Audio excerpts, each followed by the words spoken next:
What is up, guys? Kyle, F&D here. Want to make a video to give you an update on where the channel's going.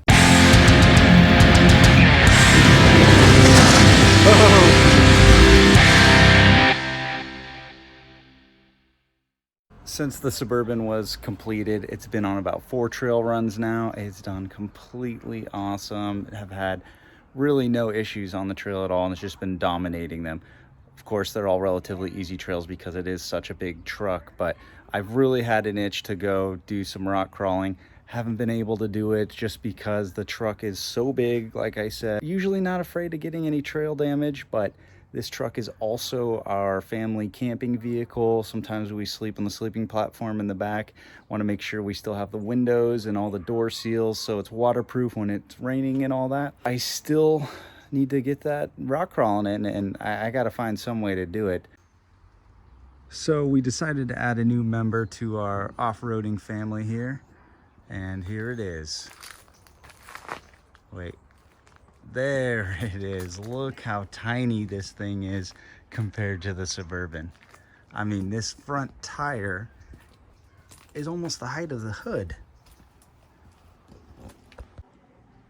This is a 1986 Suzuki Samurai.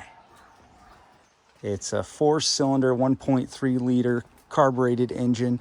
It has the manual transmission, which is a 5-speed manual shift transfer case. I think he said it was sitting for 15 years, but it's up and running again now.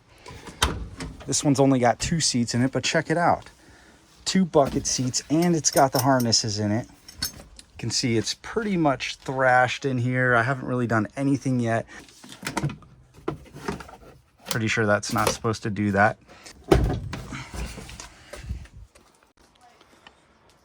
The engine runs really strong. It's got this aftermarket carburetor by Weber on it. This thing can get up to 75 miles per hour on the highway, no problem. I did just a basic tune-up, got some better wires on there, spark plugs, a oxygen sensor, oil, all that stuff. So it's been running really great. Of course, being in California, I'm not able to just drive these things around. I have to get the car smogged. It can't pass the visual inspection with the carburetor on there, and I have a smog guy, had him plug it into the machine and see how it was doing. Not even close. I mean, it wasn't even worth it to even try to pass the test. It needs probably a new cat. It's going to need a ton of work on the carburetor. Got to take it off and put the stock one back on so we can pass the smog. And I just realized, you know what? It's a ton of work to get this thing street legal. So my plans right now are to trailer it to the trail, maybe flat tow it behind the Suburban here. Really just use this as my rock crawler rig. The current state is almost completely stock besides the carburetor and the seats, and I don't know if you saw, it also had a full roll cage in there that looks like it was built out of the right materials by a competent welder, so that's nice. So the plan for the Samurai is to play to the strengths of a Samurai. The wheelbase is just under 80 inches, and compared to the Suburban, I mean, this thing is just tiny.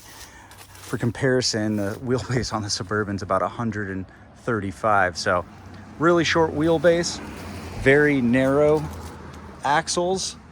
Compared to the 1-ton stuff I'm running on the Suburban, these things are just tiny little toothpicks, but has a nice narrow stance, great breakover angle. The plan is to do a spring over, make some more room for some bigger tires. I'm gonna keep the stock axles. I don't wanna do the double axle swap.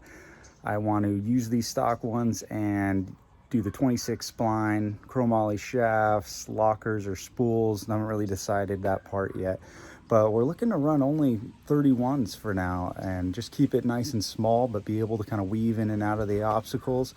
The thing only weighs like 2,100 pounds, so it's super light.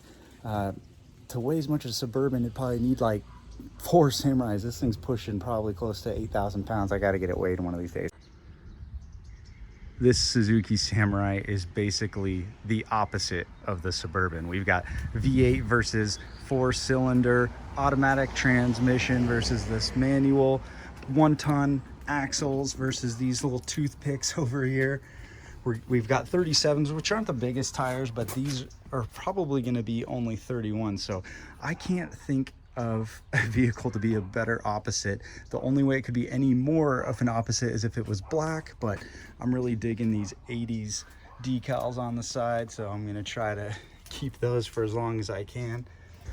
We are getting ready to take this out to kind of see where our baseline is, see how a stock Samurai does. I'm really looking forward to that ride. If you guys have any suggestions on how to build this thing up for what I want to do, it doesn't really need to be too roadworthy, but it is going to need to do the rocks well, because that's why I bought this thing. Please let me know if you have any pitfalls I need to avoid to make sure I don't screw myself over with this build. Put them down in the comments and let me know. Thanks for watching this video. See you next time.